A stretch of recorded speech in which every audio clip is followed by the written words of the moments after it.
А шаман на сцене будет долго выступать? Шаман – это проект, понимаете? Да, это талантливый человек, но ему нужен репертуар.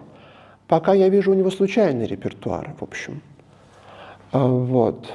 Я русский, да, это хорошо, но я русский и что, мне хочется спросить. Я тоже русский, и что дальше? Это прекрасно, что мы русские. А что дальше? Ну, конечно, в него вложены колоссальные средства.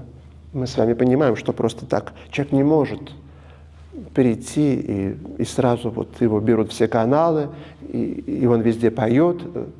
Мы прекрасно понимаем, что это все не просто так.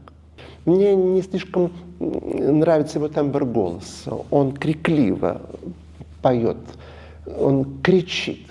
Крикливость есть какая-то вздорность вот такая.